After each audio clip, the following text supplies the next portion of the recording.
will be recorded for documentation purposes, and we may use portions of it for our ABAC materials, such as posting on our website, www.abac.ph.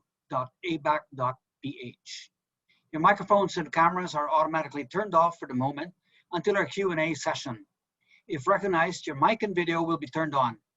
Please state your name and organization before asking your question. And to allow more time for discussion, please make your questions brief and direct. You may send your questions as well or feedback by typing them in the Q&A box. If you wish to ask your question, you may click the raise hand button and we will recognize you. Finally, we'd like to invite you to all fill out the feedback form you will receive as you exit the webinar. Thank you, and we'll begin the forum in 2 minutes.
Good afternoon once again, everybody. Welcome to our first ABAC Philippines Forum entitled APEC Economic Outlook 2020 to 2022, How the Region is Picking Up from COVID-19. We're very happy to partner with Globe to bring you this webinar. We have over 100 guests in attendance today with representatives from both the government and the private sector. We also have friends from the media and LGUs. Let me also acknowledge my fellow ABAC members, Joanne De Assis, Sabina Boitis, and Francis Chua. To give his opening remarks, may I call on the chairman of ABAC Philippines, Tomas Alcantara.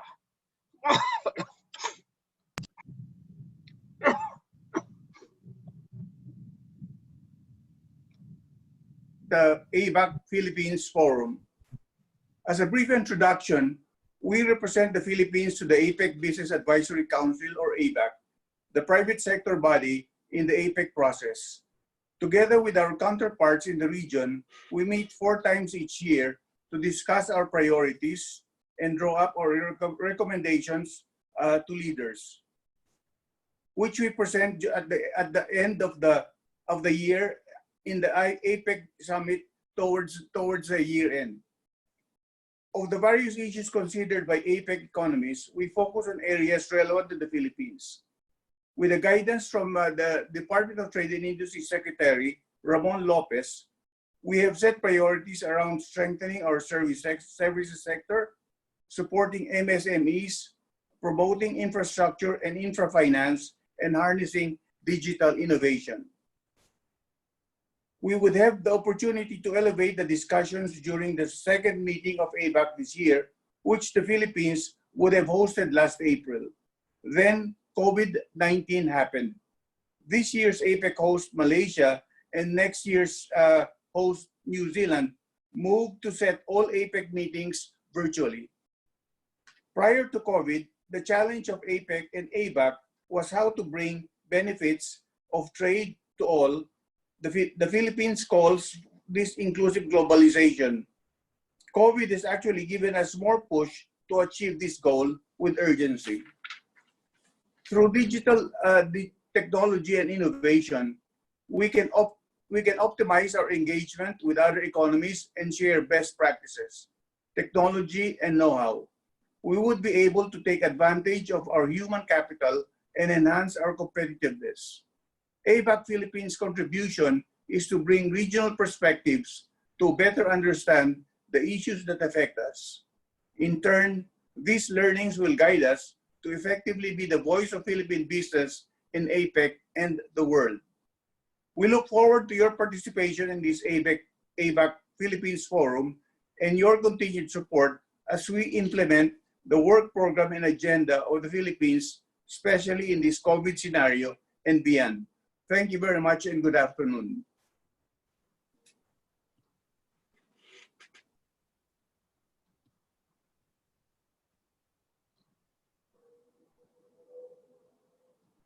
Thank you, Tommy. As the ABAC chair mentioned, through this forum, we hope to provide regional perspective, to learn best practices, to identify ways forward on issues particularly relevant to the Philippines. For our first ABAC forum on the APEC economic outlook and how economies address the COVID-19 pandemic, we are honored to have two distinguished experts.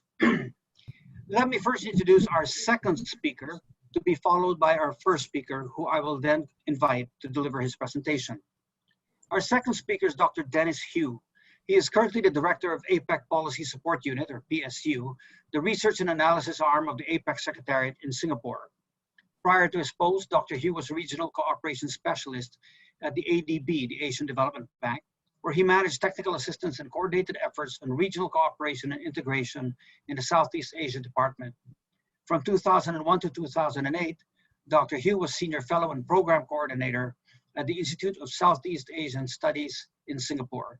He is also for many years the Managing Editor of the ASEAN Economic Bulletin. Dr. Dennis Hu holds a Bachelor of Science in Economics from the University of Warwick in the United Kingdom and a Master of Science and PhD in Finance from the University of Manchester, also in the United Kingdom. Our first speaker will be Dr. Abdul Abiad, Director of the Macroeconomic Research Division at the Asian Development Bank here in Manila, where he oversees the ADB's flagship publication, the Asian Development Outlook. From 2000 to 2015, he was with the International Monetary Fund in Washington, D.C., where he worked on the World Economic Outlook. His research is focused on financial sector development and international financial integration, fiscal policy, exchange rates and trade, economic resilience, and infrastructure. A Philippine national, Dr. Abiad has a Bachelor's of Science in Mathematics degree from the University of the Philippines and a PhD in Economics from the University of Pennsylvania. Ladies and gentlemen, let's please welcome Dr. Abdul Abiad.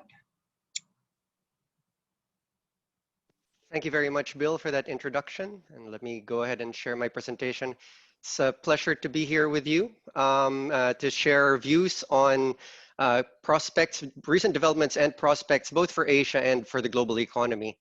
So let me begin by talking about the factors that are driving both the economy, but both the downturn that have been driving the downturn and will be driving the recovery over the coming period. First and foremost, obviously, is the COVID-19 pandemic itself.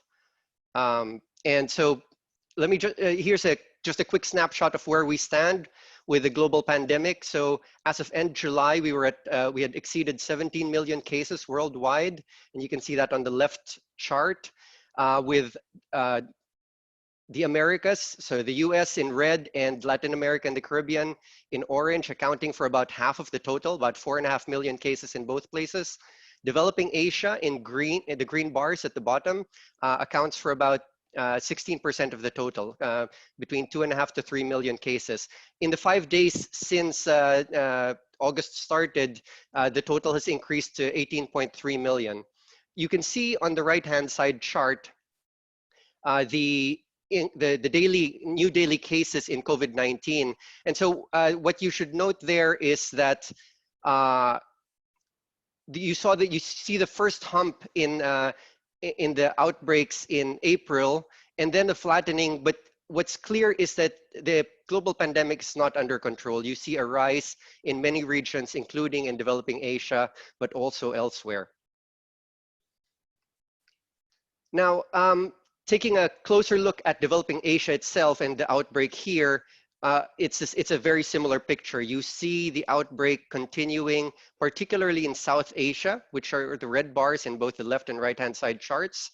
The one region, or there are two sub-regions of the Asian Development Bank's developing member countries where the outbreak seems more or less under control. One is East Asia, where the outbreak actually started. So China and Korea and others saw these are the blue bars, saw the first increase in cases, but since then cumulative cases have stabilized and new cases are relatively low. You can barely see them on the chart on the right. The Pacific doesn't even show up, in part because these are very small countries, but also because they've managed to avoid having substantial domestic outbreaks of COVID-19. So it's really South Asia, Central Asia in orange, and Southeast Asia in green, where you still see continued increases in daily cases.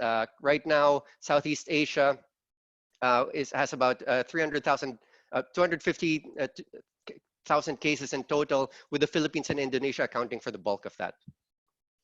So in response to this outbreak, as most of you know, for those of you in the region, governments across the region have imposed containment measures of varying stringency. And you can see that on the chart on the left. This is basically, what we plot here is Oxford University's Government Response Stringency Index, which has 9 indicators, including things like school closures, workplace closures, and travel restrictions. And a composite index that we generate here is scaled to be between 0 and 100, where the darker shades indicate more stringent lockdowns. And the point I want to make with this chart on the left is that first, we've grouped countries here by sub-region, and you can see that different sub-regions have had to impose in some sub-regions, they've imposed more stringent lockdowns. So that's the case for Central Asia, which are the countries at the top, and South Asia, which are the countries in the middle. And then other regions, such as East Asia, which is second from the top, and the Pacific, which are the countries at the bottom, have managed to move forward with less stringent lockdowns. Southeast Asia is the 4th band of countries at the bottom. There's also obviously substantial heterogeneity even within each sub-region. So if you look at Southeast Asia, some countries where outbreaks have not been so severe have had less stringent lockdowns. The Philippines is actually one of the ones which has had this most stringent lockdown. The other thing I want to point out in this chart is you can see the pattern of lockdowns being imposed, in March, mid to late March, and then you can see that the bars have started to get less dark over time, indicating that many countries have started loosening their containment restrictions. As we know, here in the Philippines and elsewhere, there have been reimpositions of these containment measures. And so as we move forward, my chart ends in end July, you should expect to see darker bars re-emerging for some of these countries. The chart on the right basically shows the relationship between containment and mobility. And what you see there is that there's obviously a strong negative relationship. The more stringent the containment measures, the larger the reduction in mobility. And this is measured using Google mobility data. So what we're measuring here is mobility outside the residence. And what you can see here again is that across the sub-regions are in different places. So East Asia is closer to the top left of the chart, where the measures were less stringent and mobility reductions were lower. And then you have South Asia and Central Asian countries at the bottom right, where you had relatively more stringent lockdowns and much larger reductions in mobility. Southeast Asia is somewhere in the middle, although you do see the Philippines as having, you know, as I mentioned earlier, one of the most stringent on average lockdowns in the region, and also one of the largest reductions in mobility.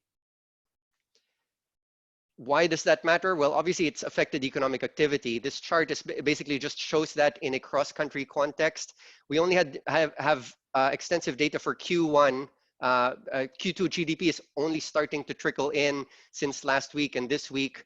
But basically what this chart shows that is even in Q1, in quarter 1 of this year, the countries that had the most stringent containment policies, which is on the x-axis on the left, or the largest reductions in mobility, which is on the chart on the right, those are the ones that have had the biggest, that saw the biggest growth declines in Q1 GDP. We took a closer look at this and actually correlated both outbreak severity, containment stringency, and mobility reductions to forecast revisions from consensus forecasts. And here's a summary of the results from that. The study can be found in the hyperlink at the bottom.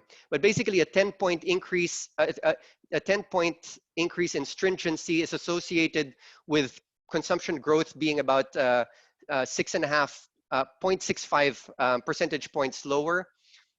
Remember that stringency is on a 0 to 100 scale. And with a reduction in investment growth of about 1.3 percentage points. Let me just go to the 2 bars on the right, which indicate how tough it is for governments right now.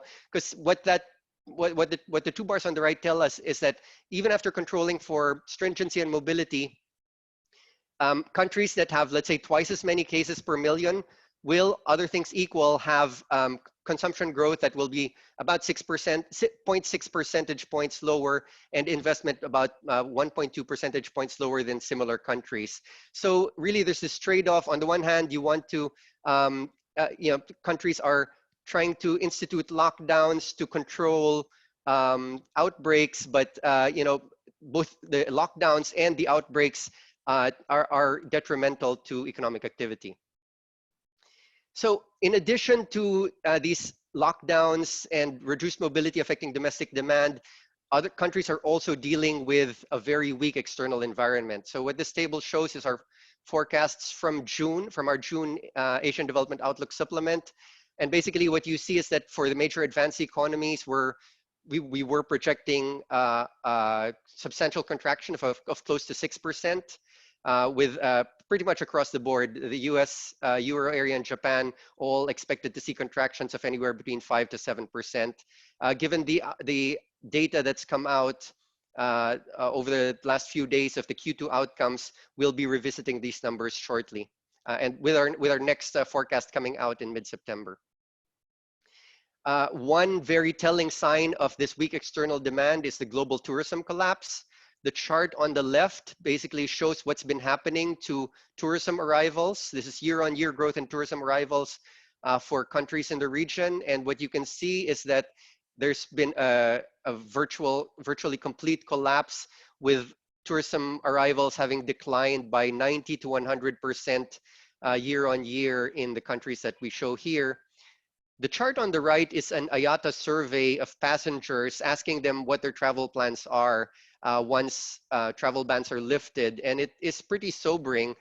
Basically, they conduct this survey every 2 months, and the gray bars, which are the latest survey in June, basically tell us that about 55% of respondents said, you know, even after travel bans are lifted, we won't travel for 6 months to a year or more, or we've put off travel altogether. So especially for tourism-dependent economies such as Thailand, Cambodia, or the Pacific economies, this is a very sobering statistic.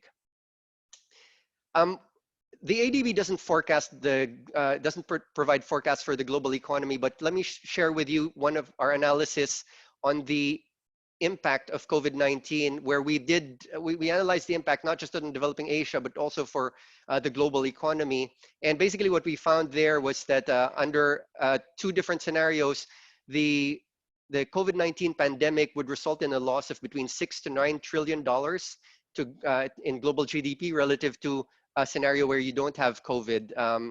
So that translates into about 7 to 10.5% of global GDP lost. Since most of that falls under in 2020, one way to translate this is that pre-COVID, before COVID struck, the IMF's forecast for global growth was like 3.3%. And so if this impact is primarily on 2020, this would translate into a global contraction of between 4 and 7%. Developing Asia accounts for about 20% of the overall loss. And so the numbers are there.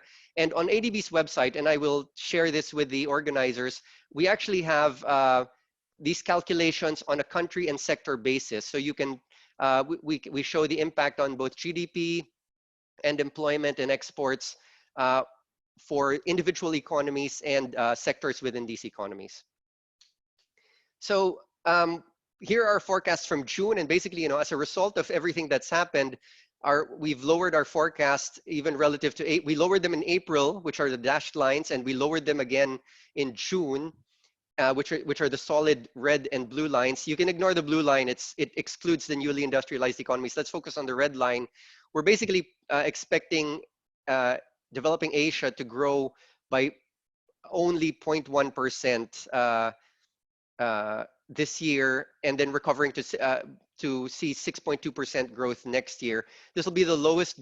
This growth this year would be the lowest in 6 decades, and the growth that we see next year, it looks pretty good, 6.2%. But it's not, as we show on the chart on the right. So the chart on the left is GDP growth. If you translate that into GDP levels, what you see is that yes, GDP will increase because of the 6.2% growth, but that growth is not strong enough to get us back to the pre-crisis trend, which is that black dashed line. So this is not a V-shaped recovery, as economists would call it. This is more like an L-shaped recovery or a swoosh-shaped recovery, as others have put it. One would need a stronger bounce back next year, but given the factors that I've talked about and the potential for renewed outbreaks, it's really not looking like a V-shaped recovery. So let me end with this slide, which is a visual representation of our forecasts as of June. As I said, we'll be updating these next month. So these are our forecasts as of June. The forecasts are shown on the x-axis, and the revisions relative to our pre-COVID forecasts in December are shown on the y-axis. So 3 things to note here. The first is that no economy in developing Asia has been spared. We've downgraded forecasts for all countries to varying degrees, obviously, but for some countries by as much as 17 percentage points. The second thing to note is that for most economies in the region, 35 out of 46, we are actually expecting contractions. And so those are all the dots to the left of the y-axis. And so the ones that are most affected would be tourism-dependent economies like Fiji and the Maldives, or Thailand, or countries that are really struggling to deal with their outbreaks, including India and the Philippines. And the third thing I wanted to point out is the only reason we were still forecasting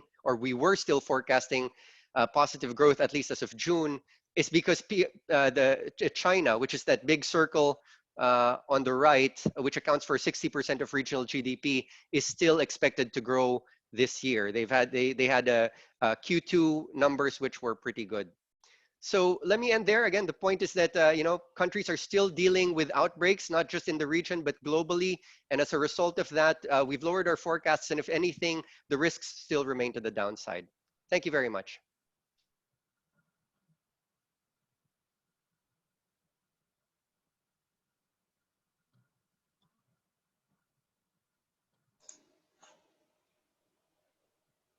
Dennis, please go ahead. Right, let me just put up my PowerPoint presentation. Right, so thanks very much. I hope you can all hear me.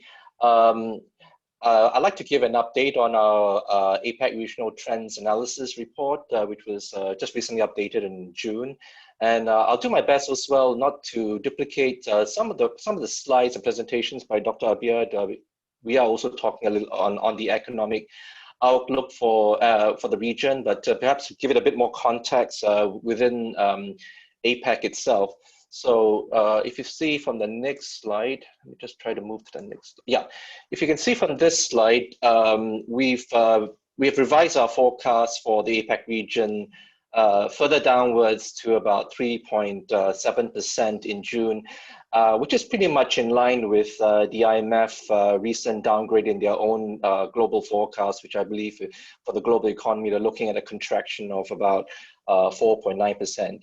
Our APEC Regional Trends Analysis Report is normally circulated around May during the ministers responsible for trade meeting. So as you can see from here, we've been revising these forecasts downwards as and when we're getting some of the more recent quarterly numbers that are coming out. So let me just take you on to the next slide. And you can see from here, Dr. Abir has talked a little bit about that we're expecting an economic rebound of about 5.7% for the region in 2021. Which is pretty much again in line with the IMF. They're looking at I think a recovery of about 5.4% for the global economy next year. But I think it's quite clear, and there's been some discussions in Dr. Abir's presentation. It's a little tricky to forecast next year's forecast. We have a combination of both downside and upside issues to consider. Certainly on the downside, if we see a second wave of infections that are happening, and we're beginning to see that in some countries, and some economies in the region, including Korea and Australia, and we'll see either a prolonged lockdown or reimposition of some of these lockdowns. Then we might see further negative GDP numbers occurring in the third and fourth quarter. Of course, on the upside, if a vaccine is, we know that a number of economies are currently in the midst of trying to come up with a vaccine for COVID-19. And of course, if that's been successful and there's been and that's able to be mass produced, and of course that's a bit of a game changer. And then of course we'll see much more optimistic numbers coming up, particularly next year. So we can see from the individual economies level, on average for the first quarter of this year, we're looking at a contraction of about 2.2%. And we are, as mentioned earlier as well, beginning to see some quarter two numbers from some of the APEC economies beginning to trickle in. I think this morning, the Philippines has just reported their second quarter numbers, and which was pretty bad. It was about, I think, minus 16.5%. So, and Philippines essentially is in a technical recession, like Singapore too. Singapore is looking at, I think our second quarter number came out year on year is about minus 12.6%, and we're looking at for the full year a contraction ranging between minus 4 to minus 7%. If we look at it in terms of our trade numbers, again, you can see both in value as well in volume terms, we are essentially seeing significant contractions in exports and import numbers. You can see from here in terms of value, merchandise exports is contracted by about 5.8%. Whereas imports has also reporting contractions of about minus 4.1%. Skip this slide. So if you look forward, you can see that some reports have come out. WTO has come out with some of their forecast numbers in terms of world trade volume. They're looking at a contraction for world trade of about minus 13, which is the optimistic scenario, to a much more pessimistic scenario of about 32% in this year. I think the recent WTO report is second quarter numbers for world trade volume that's just come out. I think they're looking at something like a contraction of about 18%. So it's seems to be closer to the optimistic scenario rather than the pessimistic scenario. Again, for UNCTAD, they're looking at, because of the supply chain disruptions we've seen and observed in the region, as well as production stoppages because of the lockdown, they're estimating a reduction in global FDI flows to about 40% this year, and a decrease of 5 to 10% in 2021.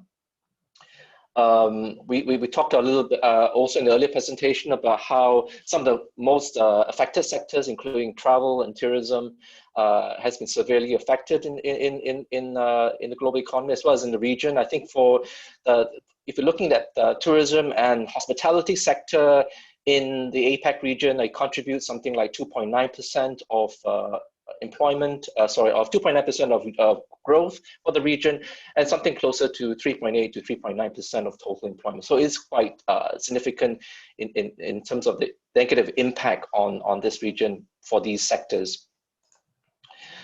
Some of the economic measures, again, amid COVID-19 has been, APEC itself has addressed it, trying to address, looking at strengthening the health system, supporting and providing direct financial assistance to households, supporting micro, small, and medium enterprises as well. So we can see here, and I won't go into detail, but some of the things that they've been trying to do to try to save jobs, save lives, as well as to keep businesses from going bankrupt.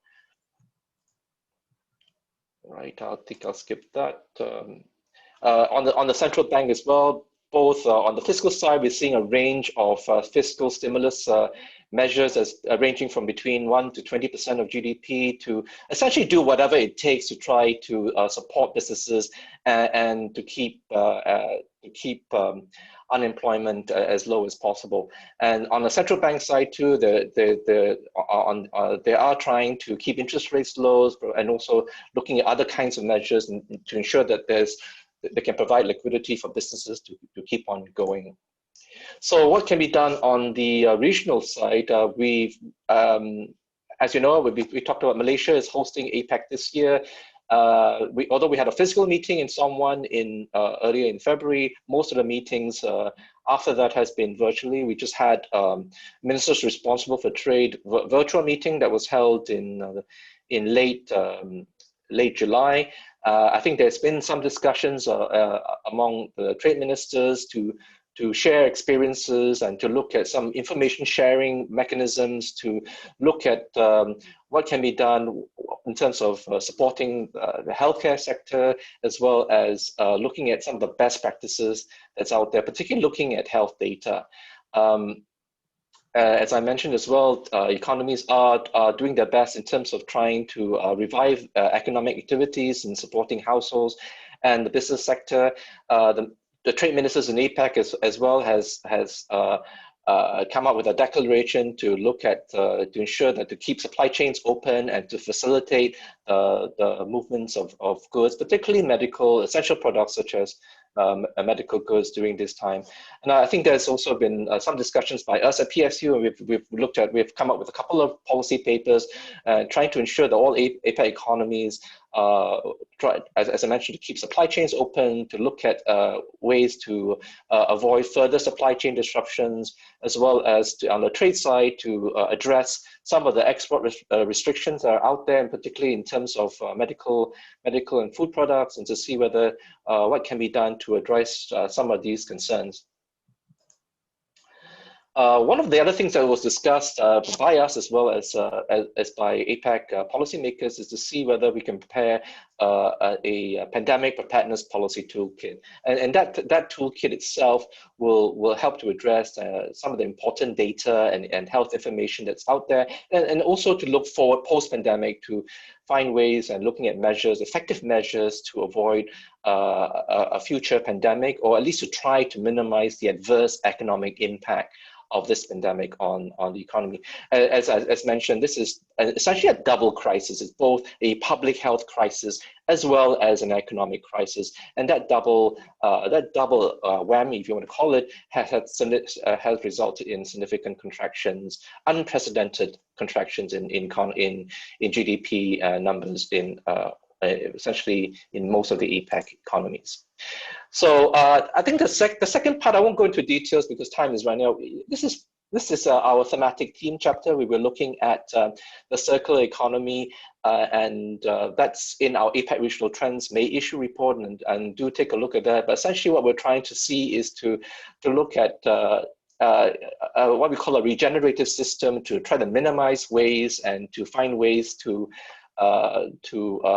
address some of the concerns in terms of solid waste generation, which in the APEC economy is responsible for a significant share of this global solid waste, something like 43% in 2016, with a forecast of about 37% in 2015.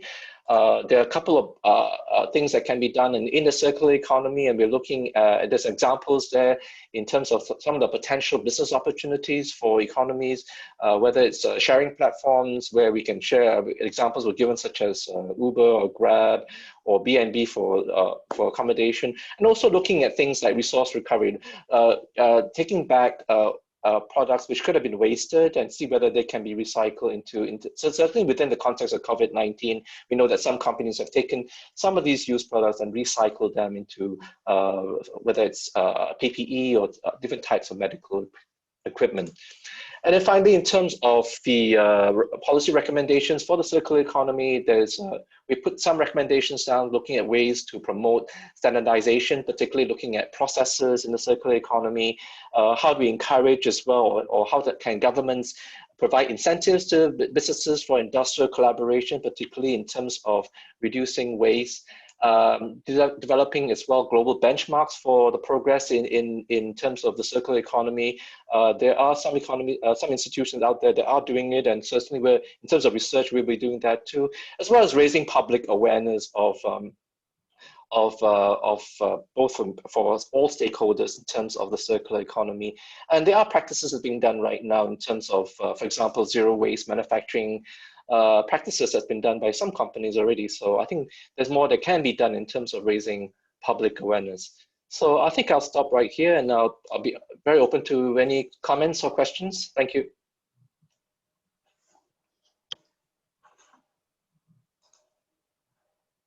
Thank you, Dr. Hugh and Dr. Abiad for the presentations and the outlook for the next for this year and next year, especially in the region and in the global economy. Now we can open up the floor to some questions.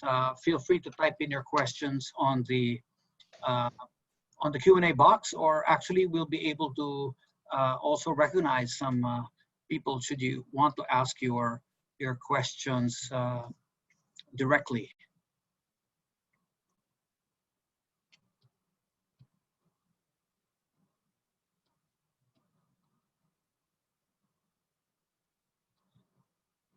I see a couple of questions in the Q&A box. Let me recognize Lynn Akia. You have a question here. Lynn, would you like to ask your question?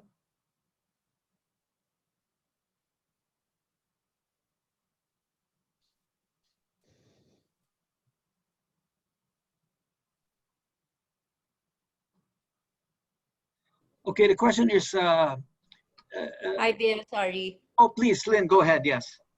Thank you for this forum that you put together, and hi to Dennis and to Abdul. Thank you for your presentations. My question is, there's a slew of protectionist measures and subsidies and support programs being put in place during these times. How can developing economies cope? And how can international organizations such as the WTO, APEC, and ADB assist developing economies and make themselves more relevant? Thank you. Thank you, Lynn. Dennis or Abdul, would you like to? I can probably start first. Well, hi, Lynn. How are you? I think Lynn, as you know, has also been the CTI chair for APEC for many years, and I think the ongoing discussion right now is as well as to see whether economies, not just in APEC but around the world, particularly, are able to address some of the concerns in trying to keep the flow of essential goods across borders. And this includes medical goods as well as goods in the food and agriculture sector. We discussed to some extent of that in APEC, but I think more can be done. Certainly in the PSU, we've tried to ask APEC policymakers to consider, for example, something like with the environmental goods list back in 2012, to look at essentially identify a list of essential goods, particularly in the medical products, and to see whether we could essentially remove customs duties and also lift export bans or export restrictions on these, so that in times of, like right now, in terms of a health crisis, we'll be able to get these goods across borders to assist those who need it most, particularly developing economies. So these are some of the things that could be considered. Something that's something we've been trying to get both APEC trade officials to consider, and also I think it's already being done on a bilateral basis. I mean, in April, New Zealand and Singapore has signed an agreement to essentially to do that for about 124 essential goods, both in medical and in the food sector, where they've tried to lift customs duties as well as to find ways to lift any kind of export restrictions for these goods. So there are examples being done right now on a bilateral basis. Thank you, Dennis. Abdul, would you like to add anything to that? Sure. I guess one thing to point out is that, you know, the rise in protectionism predated COVID. In fact, we had been living with it since 2018. Really, the U.S.-China trade war was possibly was the most visible representation of that, although it was not the only manifestation of increased protectionism. And yes, I mean, so it is a concern. What can we do about it? Both individual economies as well as multilaterals. It's really sort of just continuing to push against that via both, global or multilateral, regional and bilateral engagement. And this is something ADB is involved in. And again, initiatives, things like APEC are really critical for that. The other thing in Lynn's question was, so what was it, subsidies and the support, basically. And there, the concern goes both ways. One is you need to ensure that it doesn't interfere with having a level playing field. And second is that at least for many governments, in terms of, so the support is good. We would have had bigger contractions without it. So in the case of the Philippines, for example, government spending actually increased 22% in Q2. Obviously not enough to avoid a large downturn, but things would have been even worse without that. The question is to what extent governments will be able to continue this over the coming period, because as we know, we're not out of it yet. Thanks. Okay, thanks, Abdul. I see a question here from Mr. Suarez. Would you like to ask your question regarding mobility?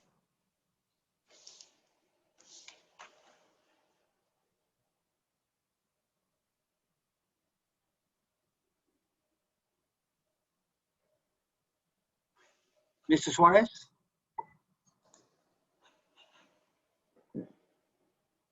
The question is, lockdowns of various degrees of severity has resulted in significant decline in mobility. So what's the outlook for this sector moving forward? The mobility question. Okay. Maybe I'll go ahead, Dennis, and then you can add. Sure. I mean, I guess, so the first thing I want to point out is that mobility here was, as measured by the indicators we were using, Google mobility, is actually individual mobility. So we weren't talking about a particular sector. Google uses its Google Maps and its mobile data to get information on how much people are moving relative to a baseline period in January. And so it's really a measure of, it really correlates with broad economic activity. So declines in mobility will impact retail, it will impact transport, obviously, and things like that. Let me quickly share a slide which I didn't put up because in the interest of time, but it also gives you a flavor of the kind of sectoral analysis that we have. So here's a chart showing our estimates of the impact of COVID-19 on individual economies. Again, if you want more details, you can find it in that URL link at the bottom. But basically, so this shows the overall impact decomposed by sectors. And so you can see that for certain sectors, in certain economies, particularly tourism-dependent ones such as Cambodia and Thailand in Southeast Asia, and many of the the Pacific economies as well, Maldives as well in South Asia, transport, it will take a big hit. In other economies, it's a smaller piece of the pie, but you can see also that it's really across a broad swath of sectors that the impact is being felt. In particular, actually, the orange bars, business, trade, and personal and public services are taking a big hit. Thanks.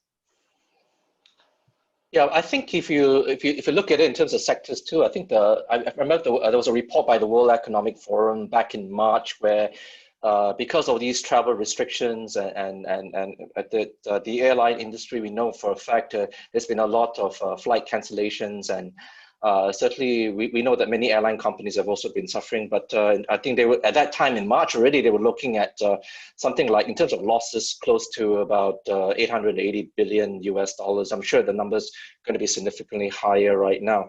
But as we move forward, we are beginning to see there are still a lot of travel restrictions in place, but there are on a bilateral basis as well, in a number of economies, there have been discussions right now in terms of travel bubbles or green lanes. Malaysia, Singapore, for example, right now have been discussing sort of a green lane, particularly for business travelers and official travelers. I think that will be implemented sometime in August. Australia and New Zealand and some of the Pacific Islands are also discussing some of these travel bubbles. So as the number of cases begin to decline, I think what we'll see is that the number of people participating in either fast-track green lanes or travel bubbles beginning to increase.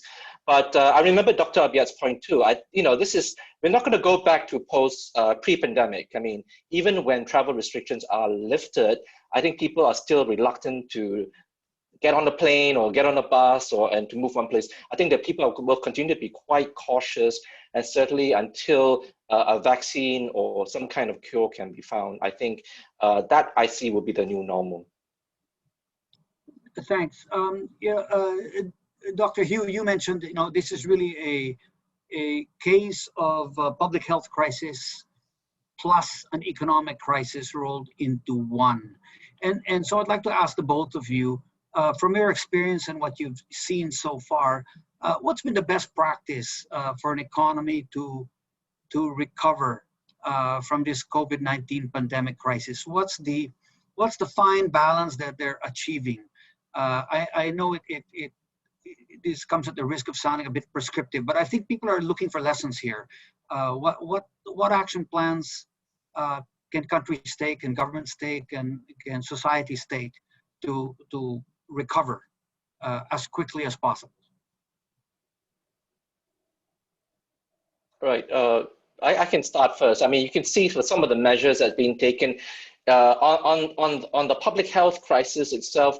We've seen examples of effective containment measures to stop the spread of these infections, and we've seen some examples of that around the region, whether it's Korea or even Vietnam. Sort of a very effective, whether it's effective contact tracing, the use of different kinds of digital technologies for contact tracing, and finding ways to contain the number of infections. We've seen lockdowns being devastating for the domestic economy. So again, finding that balance of how long you want to keep those lockdowns on will be quite important. I mean, in Singapore, we call them circuit breakers, right? So, and as and when the number of infections may rise, there may be a need to, again, for a short period of time, go back into either a partial lockdown or a full lockdown, depending on how severe those cases are. And on the economic measure side, again, depending on the level of resources, of course, some economies have deeper pockets than others, doing whatever it takes to essentially keep people in their jobs, whether that includes wage subsidies to support employers so that they don't lay off their staff, other kinds of direct financial assistance to households, as well as for businesses, whether it's looking at deferring their loans so that they have enough working capital and other things. So finding that balance, it will be quite crucial. And I think for personally, we're in uncharted territories. I mean, I lived through the Asian financial crisis back in 97, 98, so that I'm that old. But you know, that was essentially a financial crisis, and it only affected certain sectors. But this time around, we know that all sectors have been affected, partly because of the impact on the domestic economy. So in a way, we are in uncharted territories, and I think there will be lessons to be learned as we move forward in terms of over the next couple of years, and what we should be doing and what we should not be doing. Okay, thanks, Dennis. Abdul, how's your view on that? What's the kind of the fine balancing act that countries need to undertake to be able to recover as quickly and as sharply as possible?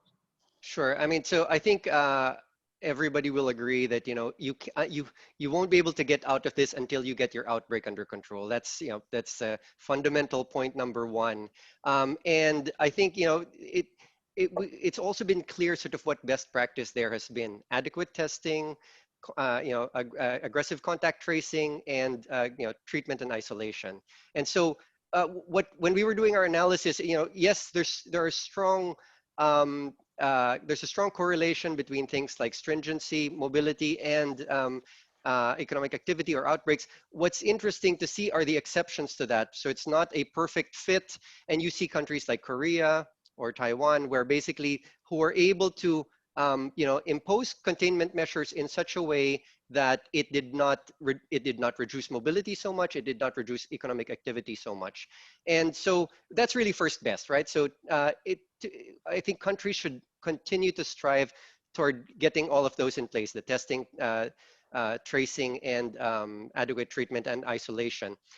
Now, in the absence of that, what you're left with is the blunt tool of lockdown. And I guess the lesson there would be, if you need to institute lockdowns, make sure you don't waste it, because we've seen how costly they can be. Take advantage, use the time. It's really a tool to buy time. It will not help you when you ease up. My colleagues at the ADB have analysis showing what happens when you just end a lockdown without having put in place the necessary preparations. It really just delays the peak of the curve. And so what's really key is that you take that time to put in place those measures that are necessary, so that when you exit, you're better able to live with and cope with the outbreak. So I think that's key. It's use lockdowns sparingly and take advantage of them to put in place the measures that you need. Thanks. Yeah, thanks, Abdul. And then it's very, very clear. I have a question here from Mohammed Hafiza from Bank Negara. Would you like to ask your question?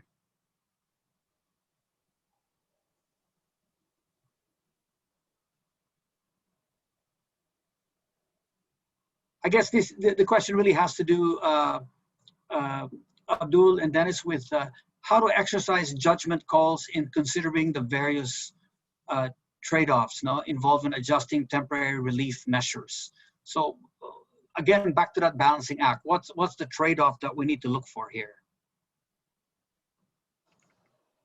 So I'll alternate with Dennis in terms of going first. I guess if what we're referring to is exit strategy, well, I guess there are two ways to think about it. There's just exiting from this whole crisis, but the other is also sort of, when you put in place all these support measures or stimulus measures, at what stage should we stop?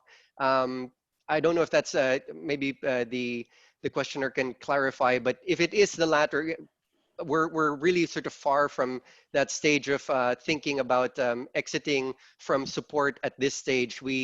It's still the case that most of our economies are really struggling, and to the extent that governments can continue support, via income support, liquidity support, and the like, we should continue to maintain that.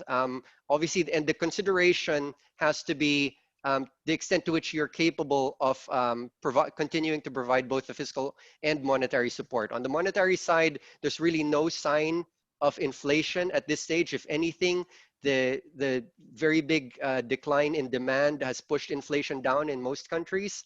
And so therefore, as Dennis said, on that front, do whatever it takes. Now and then when you move to the fiscal side, there it varies by country. Some countries have more space than others, but one of the good things is that developing Asia, as on the whole, again with exceptions, has been quite prudent actually since the Asian financial crisis, and fortunately has fiscal space to respond. They've used some of it already, and the question is to what extent they still have room to do that without endangering fiscal sustainability. Go ahead, Dennis.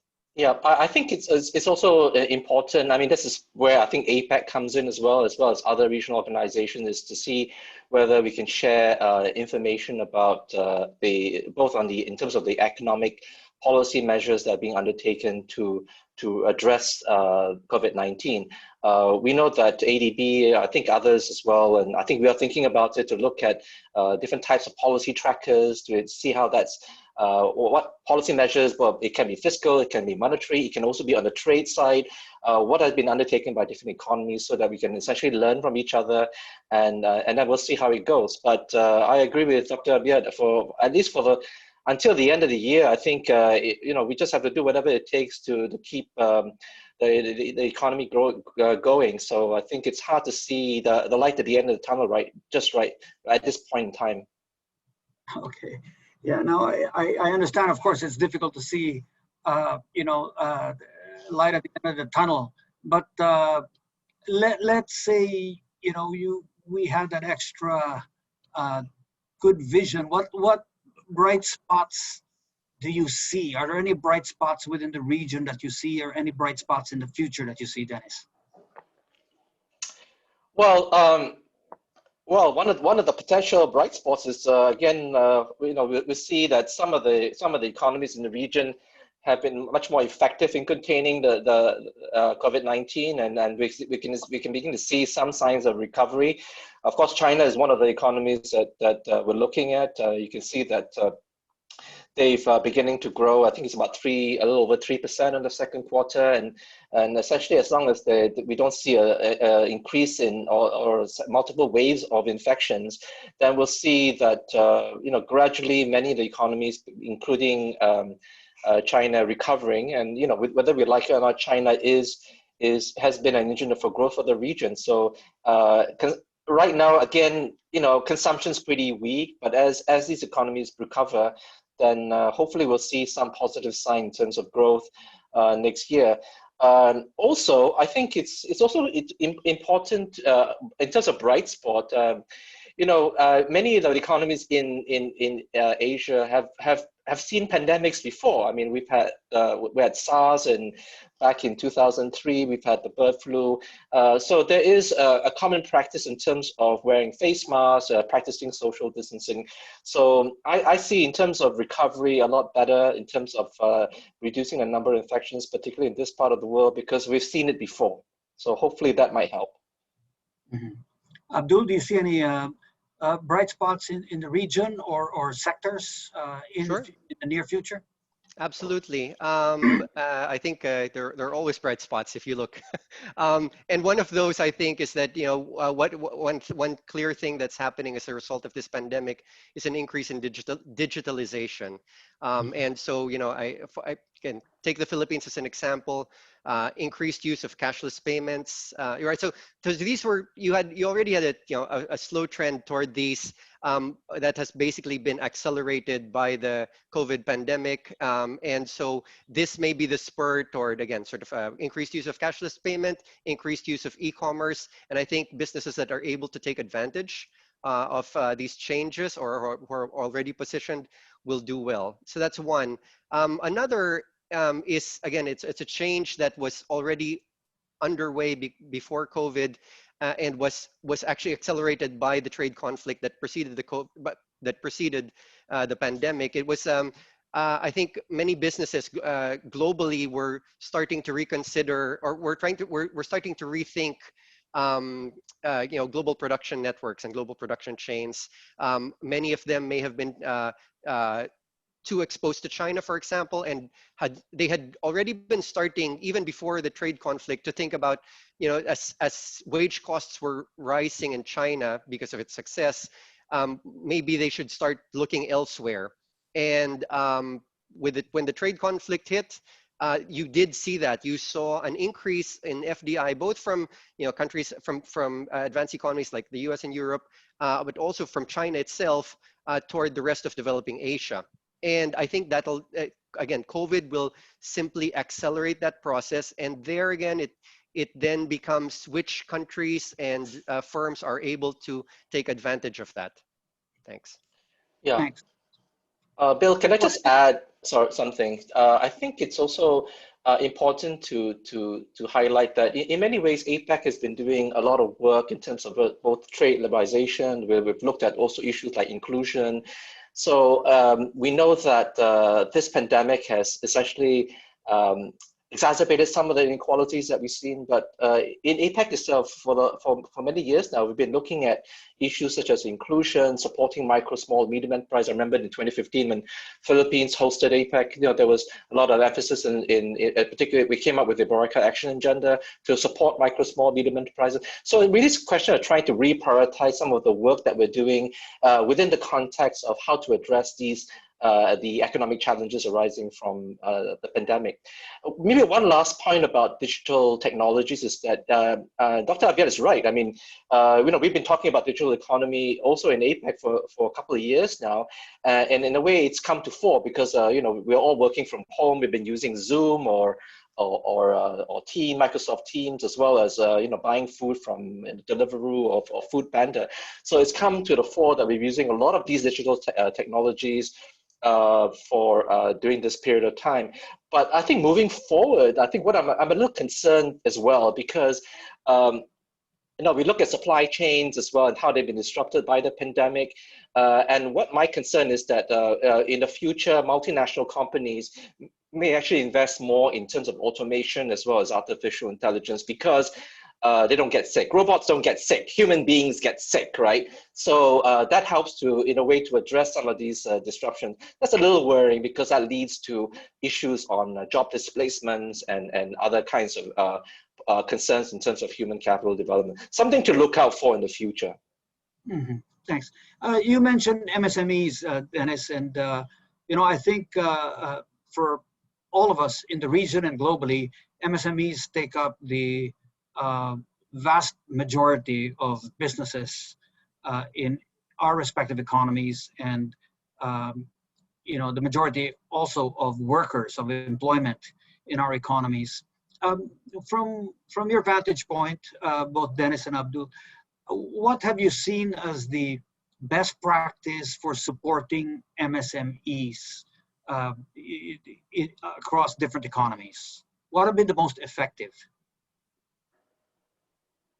Well, certainly within APEC, I think, Bill, you are aware that the SME working group in APEC has been pretty active, and they've been looking at essentially best practices, which economy has been doing well in terms of SME developments. It's a perennial problem that SMEs face. They're getting access to global markets, access to capital, as well as expertise. So there's been a lot of work that both the SME working group has been doing, and also in the Philippines here, the ABAC action agenda to globalize micro, small, helping them, providing them access to global markets is quite important. So there's been a lot of work, even in the PSU, we've been looking at different things that we can do to help them.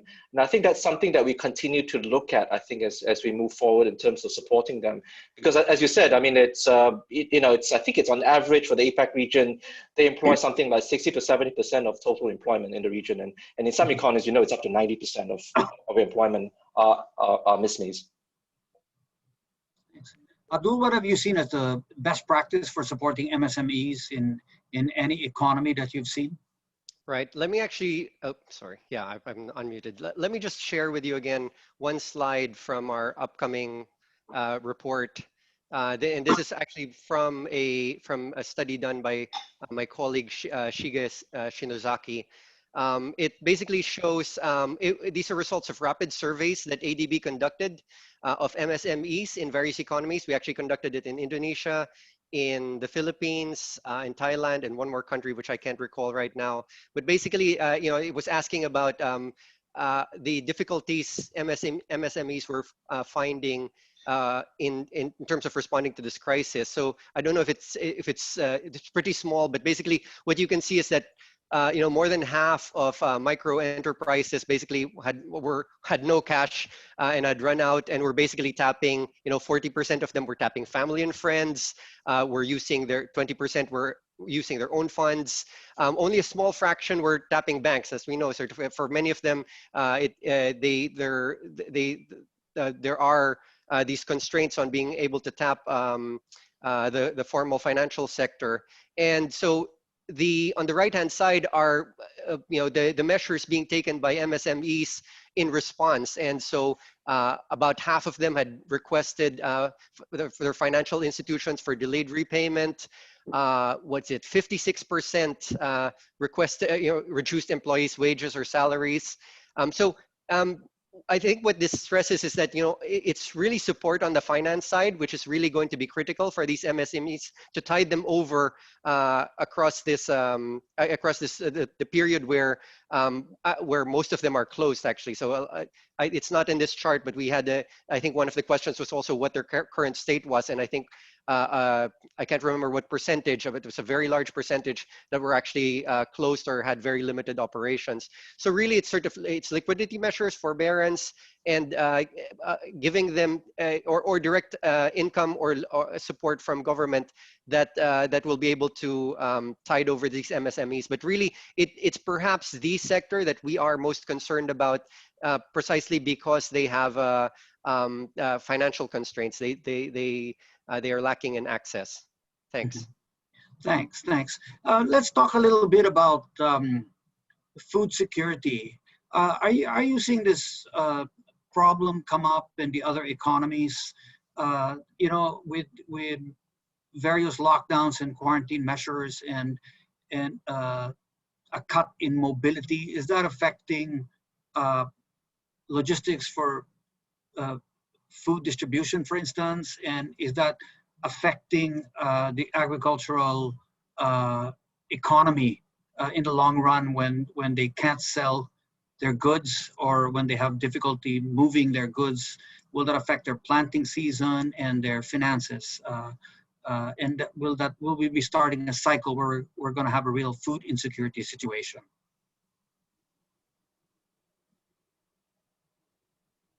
Well, let me start first. We did look at food security in the APEC region.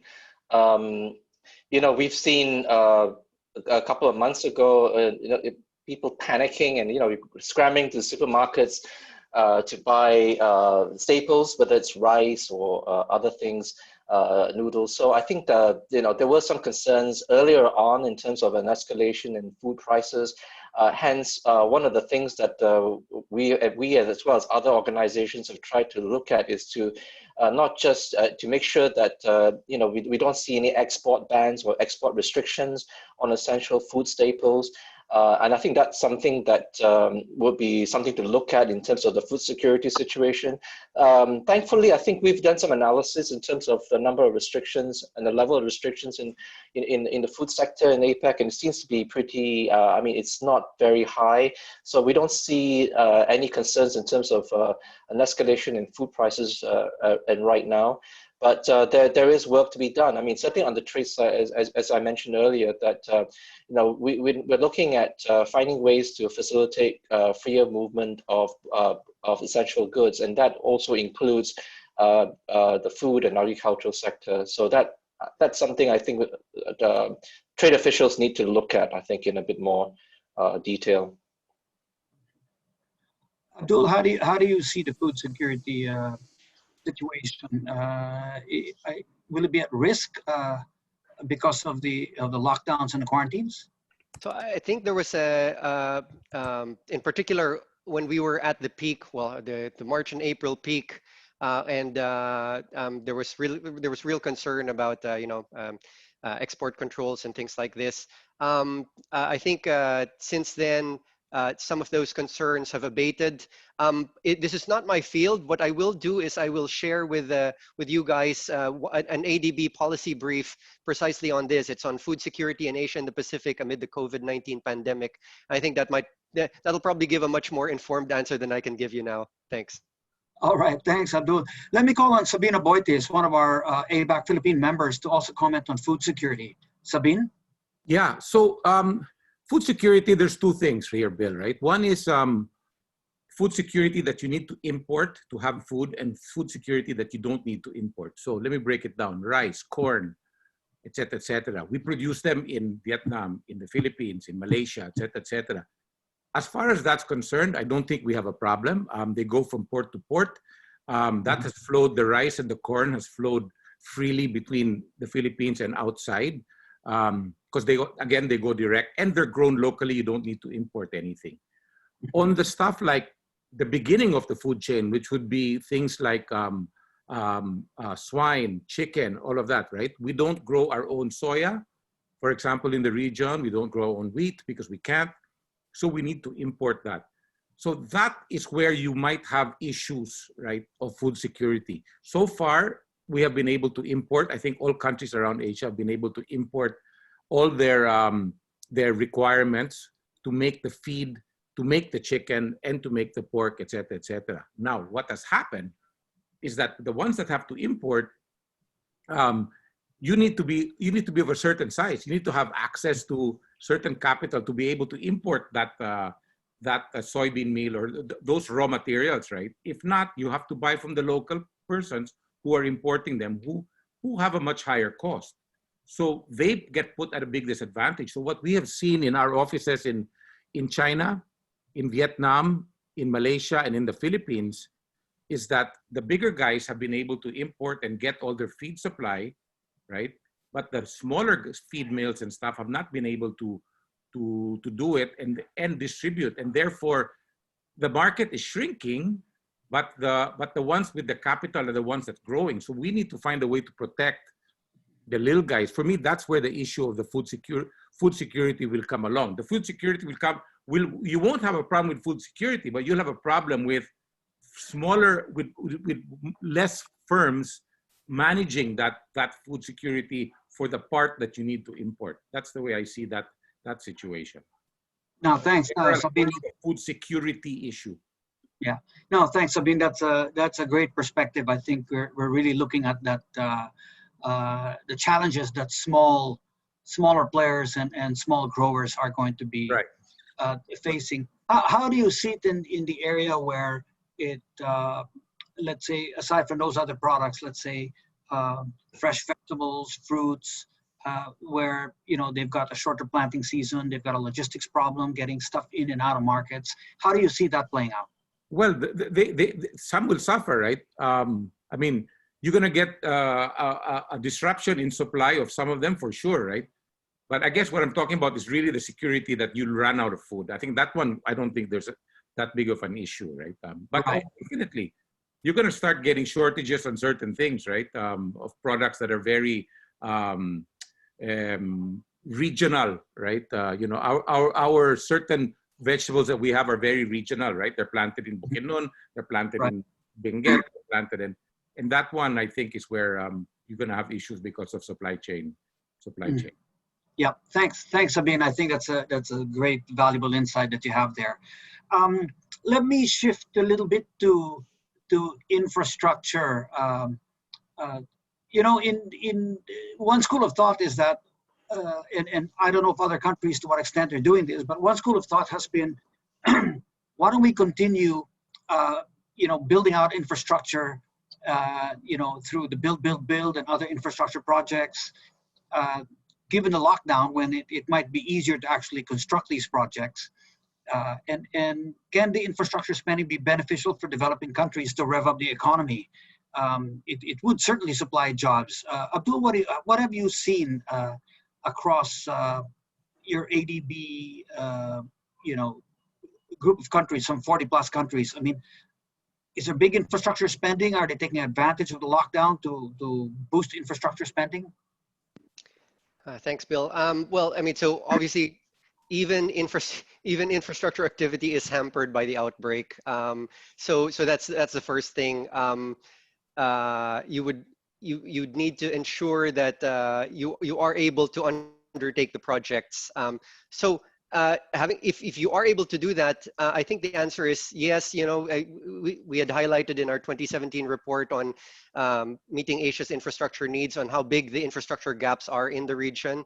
And fortunately, many countries, including the Philippines, recognize that, and you know, we're making this big push to try to address those infrastructure deficits. I think, and what we found, I think this goes back to some of the studies I did while at the IMF, was that the bang for your buck in terms of stimulating economic activity through, let's say, infrastructure investment is actually bigger when you're doing it during a downturn. Basically, because you know, monetary policy, for example, doesn't lean against it. There's more slack in the economy. So the multipliers are bigger. So yes, this would be a good time, assuming you're able to do it. As always, the usual caveats to ensure that you're undertaking the right projects apply, right? So you obviously don't invest in white elephants. You know, choose your projects wisely. Ensure that that they're the right ones. And if you're able to do it, yes, this would be one potentially strong engine for driving the recovery once we've gotten the outbreak under control. Thanks. Yeah, and I think it's also important to add that we do have existing initiatives out there looking at infrastructure. Within APEC, you've got the APEC connectivity blueprint that looks at both physical and institutional infrastructure, and also in ASEAN, I think the ASEAN has got their own connectivity master plan. So yeah, yes, it might be a good time, but it's also need to be well spent. I think in the ABAC report to trade ministers recently, you talked about digital connectivity. So perhaps one of the areas that probably that some of the economies can focus on is providing the necessary broadband infrastructure to support increased digital connectivity. So that could be an area. So perhaps, as I said, money needs to be well spent, I think. Yeah, I think we're all coming to the conclusion that it's not only the physical infrastructure, but I guess the information highway that's important. No? And so Abdul, what do you think? There's a good argument then for continuing on the infrastructure spending, provided the proper health standards can be applied and protections can be applied to the workers, because we could get a lot of workers out there, provided that they were properly tested and traced and isolated if they should get sick. Would you agree with that? Yes, absolutely. And I mean, it's not, infrastructure or ICT infrastructure sort of nicely ties in both this discussion on infrastructure gaps or what countries need. It's something that, and again, it ties in with the increased digitalization that we were talking about earlier. You can't do this if, again, for countries that have poor ICT infrastructure, and in particular also we always want to focus on inclusive growth. One needs to remember that the digital divide, that there are many people without access for whom, yes, digitalization may be a bright spot for firms that can take advantage from a development perspective, which is what we take. We need to ensure that those who don't have access aren't left behind.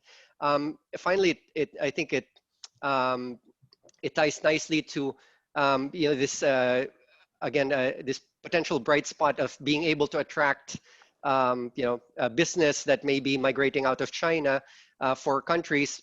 Ensure that that is one of the things that sort of comes up as, a constraint to doing business. How good is your ICT infrastructure? So ensuring that is that any problems there are addressed, it really becomes critical at this stage. Thanks. Thanks.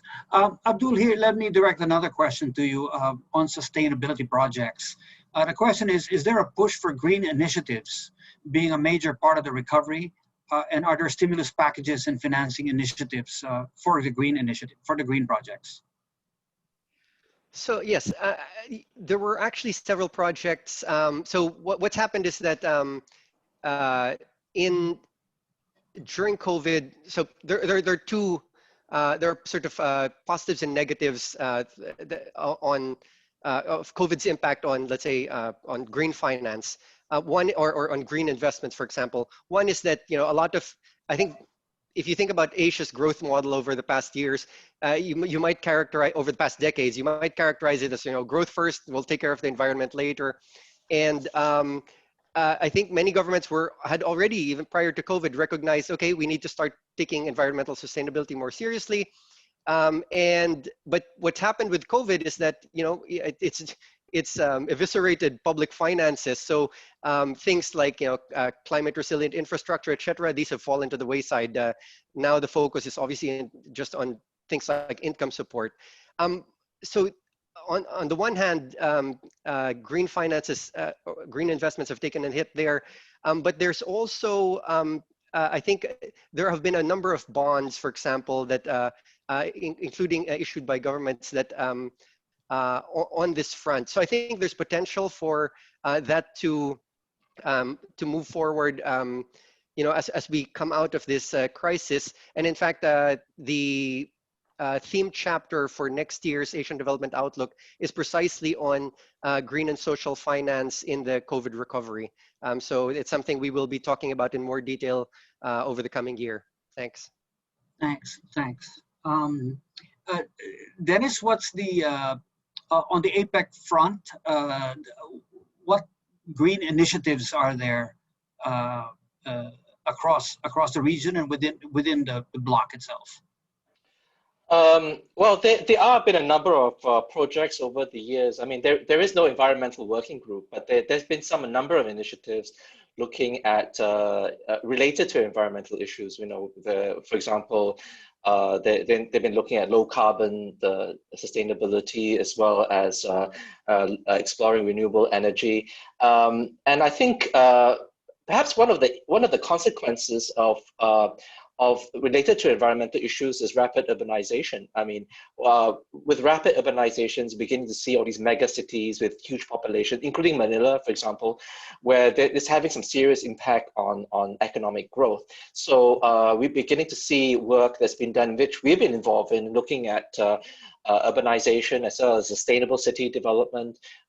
These are some of the issues that's coming as kind of a byproduct of looking at the green financing and also green issues, environmental issues.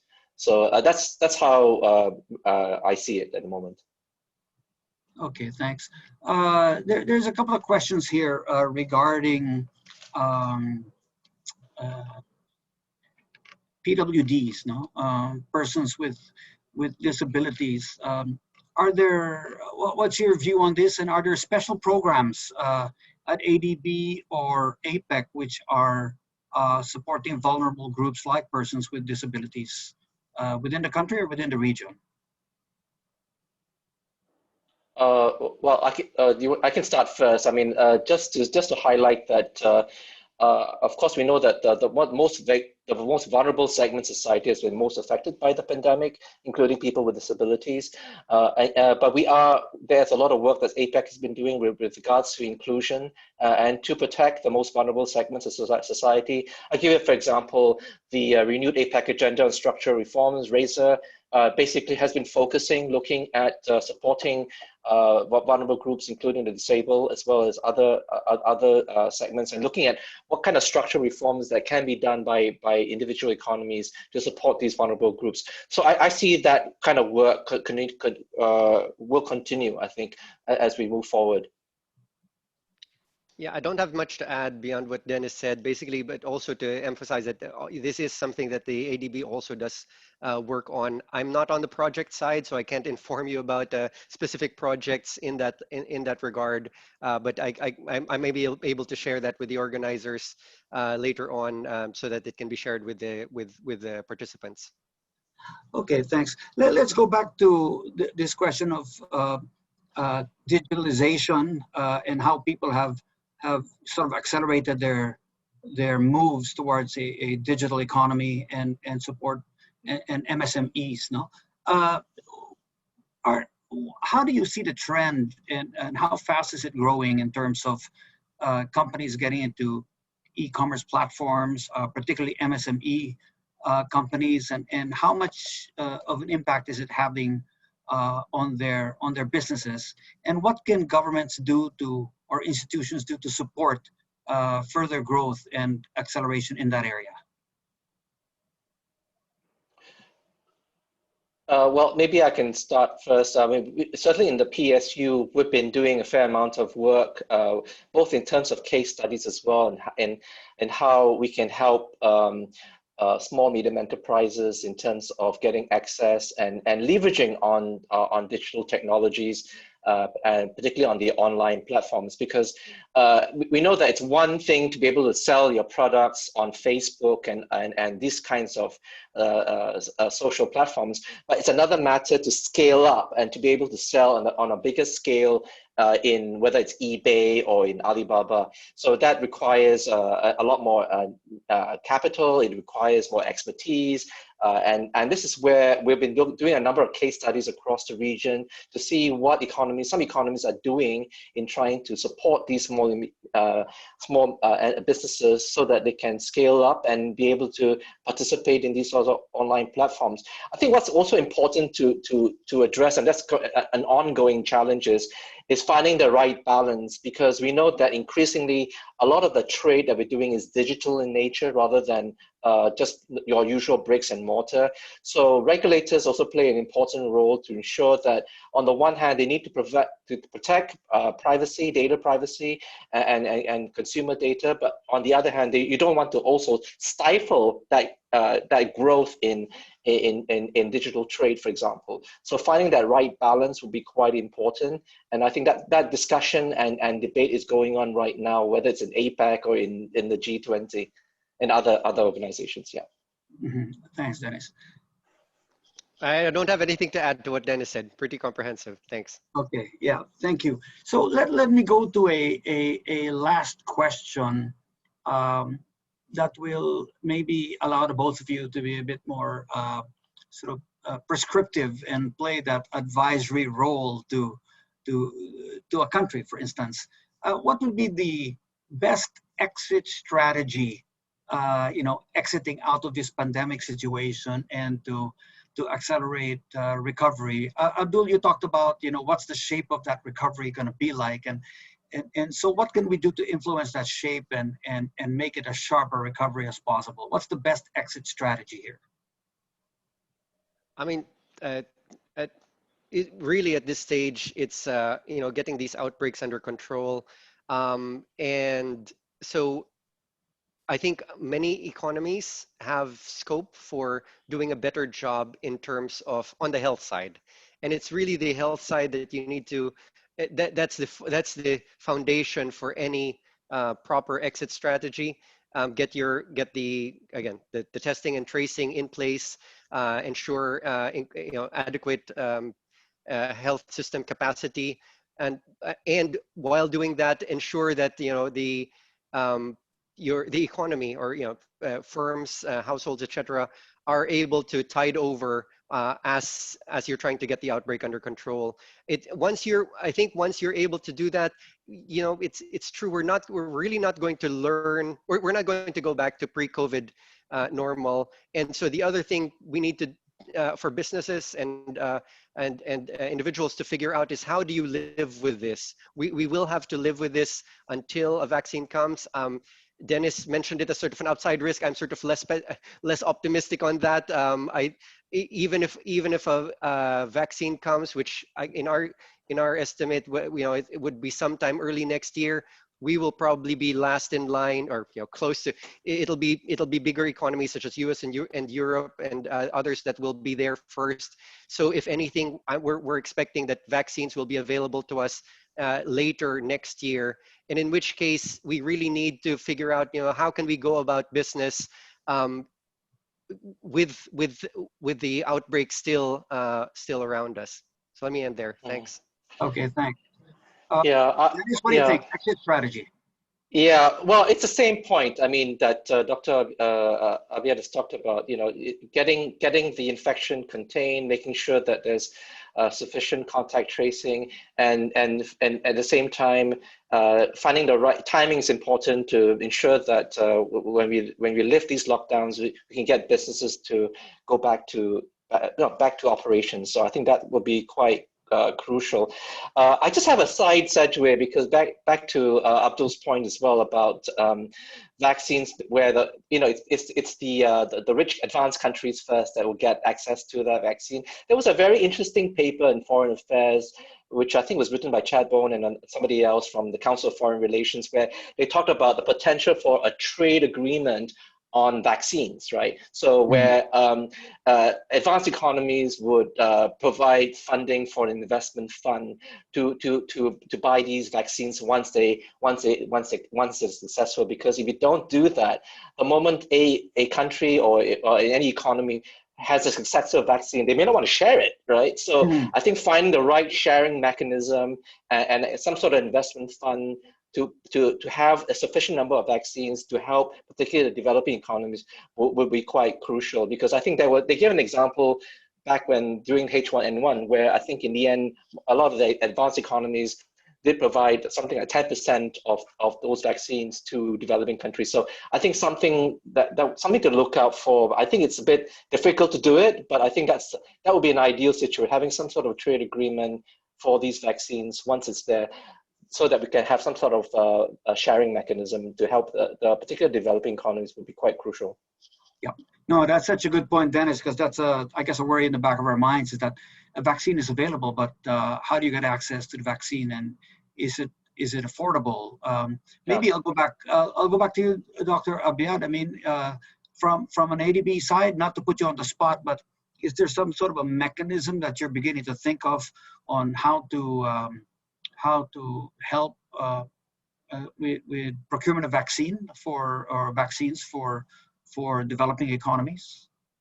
Yes, our health sector group is in constant communication with the WHO and other development partners, and I think this is one of the critical issues. So not just sort of the development of the vaccine, but how it's the production and rollout, and to do it in sort of an equitable manner, as Dennis was talking about. So yes, it's something that is currently under active discussion. Thanks.